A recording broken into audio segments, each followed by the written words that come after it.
بسم اللہ الرحمن الرحیم۔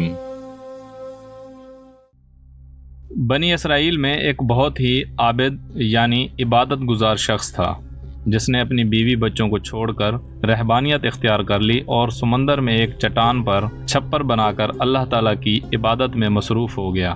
شریعت محمدی صلی اللہ علیہ وآلہ وسلم میں رہبانیت اختیار کرنا جائز نہیں، سابقہ امتوں میں یہ جائز تھا۔ اللہ تعالیٰ نے اس کے کھانے پینے کے لیے اس چٹان پر یہ انتظام کیا کہ وہاں میٹھے پانی کا ایک چشمہ نکل آیا جس سے اسے ٹھنڈا پانی ملنے لگا، اور وہیں انار کا ایک درخت بھی اللہ تعالیٰ نے اگا دیا جس سے بڑے بڑے انار اس کو ملنے لگے۔ وہ روزانہ ایک انار کھاتا اور ایک گلاس پانی پی لیتا اور سارا دن اور ساری رات عبادت میں مصروف رہتا۔ اس شخص نے 500 سال کا عرصہ اسی طرح گزار دیا۔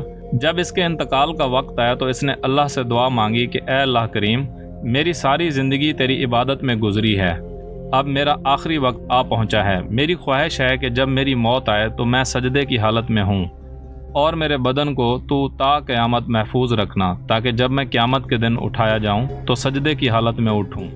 اللہ رب العزت نے یہ دعا قبول کر لی اور سجدے ہی کی حالت میں اس کا انتقال ہوا۔ حضور نبی کریم صلی اللہ علیہ وآلہ وصحابہ وسلم نے ارشاد فرمایا کہ آج تک اس کا جسم سجدے کی حالت میں موجود ہے، اور اس کے گرد اس کی حفاظت کے لیے اللہ تعالیٰ نے گھنے درخت پیدا کر دیے ہیں۔ لوگ اس جگہ جاتے ہوئے گھبراتے ہیں۔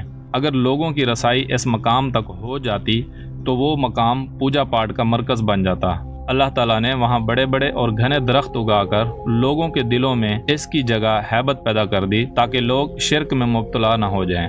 حضور نبی کریم صلی اللہ علیہ وآلہ وصحابہ وسلم نے فرمایا کہ مرنے کے بعد بارگاہ الہی میں جب اس کی پیشی ہوئی تو اللہ تعالیٰ نے ارشاد فرمایا، میرے بندے، میں نے اپنے فضل و کرم سے تجھے بخش دیا، اور ملائکہ کو حکم دیا کہ میرے اس بندے کا نام جنت کے اعلیٰ مقام میں لکھ دو۔ اس عابد کے دل میں خیال پیدا ہوا کہ میں نے 500 سال تک عبادت کی، بیوی بچوں کو چھوڑ دیا اور ساری دنیا سے بے نیاز ہو کر سمندر کی چٹان پر بیٹھ کر عبادت میں مصروف رہا، اور آج اللہ تعالیٰ فرماتے ہیں کہ میں نے تجھے اپنے فضل سے بخش دیا، تو میری وہ عبادت کہاں گئی؟ کم از کم میرے دل جوئی کے لیے ہی کہہ دیتے کہ تیری نمازوں، تیرے روزوں اور تیرے ذکر و فکر کی بدولت تجھے بخش دیا۔ بلکہ اس قدر عبادت و ریاضت کے باوجود کہا جا رہا ہے کہ ہم نے اپنے فضل سے تجھے بخش دیا، گویا میری ساری عبادت بیکار گئی۔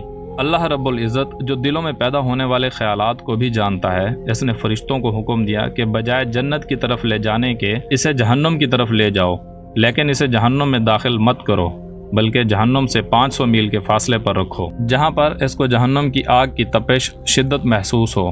فرشتوں نے حکم کی تعمیل کرتے ہوئے اسے وہاں پہنچا دیا۔ ایک دم جو اسے جہنم کی تپش محسوس ہوئی تو بلا اٹھا اور پیاس پیاس پکارنا شروع کر دیا۔ جہنم سے اتنی دوری کے باوجود اسے ایسی پیاس لگی کہ پورا جسم خشک کانٹا بن گیا۔ اسی اثناء میں ایک ہاتھ نمودار ہوا جس میں ٹھنڈے پانی کا ایک کٹورا تھا۔ یہ عابد دوڑا کہ اے اللہ کے بندے، مجھے پانی پلانا، پیاس کی شدت نے مجھے بے حال کر دیا ہے۔ وہ ہاتھ پیچھے ہٹ گیا اور آواز آئی کہ یہ پانی تو تجھے مل جائے گا، مگر اس کی قیمت ہے۔ عابد نے کہا، کیا قیمت ہے؟ جواب ملا، 500 سال کی عبادت۔ عابد نے کہا، پھر مجھے پانی پلا دو، میرے پاس 500 سال کی عبادت ہے اور بڑی خالص عبادت ہے، اس میں کسی قسم کا نفاق شامل نہیں، اور اپنی عبادت دے کر ایک کٹورا پانی حاصل کر لیا۔ جب پینے کے بعد کچھ جان میں جان آئی تو اللہ رب العزت نے فرشتوں سے کہا، اس کو واپس لاؤ۔ فرشتوں نے اسے پھر اللہ کے دربار میں پیش کر دیا۔ اللہ رب العزت نے فرمایا، اے میرے بندے، اب 500 سال کی عبادت تو تو نے پانی کے ایک کٹورے کے بدلے میں دے دی، لیکن دنیا میں تو 500 سال تک جو چشمے کا ٹھنڈا پانی پیتا رہا، اس کا حساب دے۔ سمندر کی چٹان پر میں نے تیرے لیے انار کا جو درخت لگا دیا تھا اور تو 500 سال تک اس کا پھل کھاتا رہا، اس کا حساب دے۔ تو نے دنیا میں میری پیدا کردہ ہوا کے جتنے سانس لیے، ان کا حساب دے۔ ان کے بدلے میں تیرے پاس کتنی عبادت ہے۔ ہم نے تجھے صحت دی، دیکھنے کو آنکھیں دیں، سننے کو کان دیے، بولنے کو زبان دی۔ اس کے علاوہ ان گنت نعمتیں میں نے تجھے عطا کیں۔ ان تمام نعمتوں کے بدلے میں کتنی نمازیں، کتنے روزے، کتنے نوافل لے کر آیا ہے۔ تو نے 500 سال تک اگر عبادت کی ہے تو اس عبادت کے لیے میں نے ہی تجھے طاقت و ہمت عطا کی تھی۔ اس طاقت کے بدلے میں کتنی عبادت تیرے پاس ہے۔ تجھے عبادت کرنے کی طاقت ہم نے دی، ارادہ ہم نے دیا، توفیق ہم نے دی، دانا پانی ہم نے دیا، پھر بھی تجھے یہ دعویٰ ہے کہ میں نے بہت کچھ کیا اور آج اس کا بدلہ چاہتا ہے۔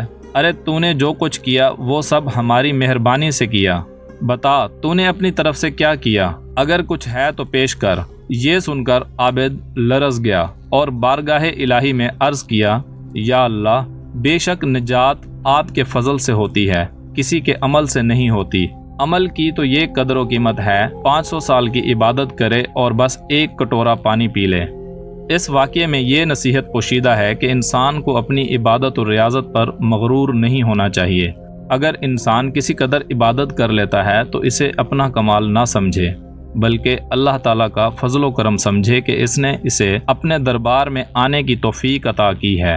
آپ نے دیکھا کہ 500 سال کی عبادت دھری کی دھری رہ گئی اور نجات کا ذریعہ اللہ کا فضل قرار پایا۔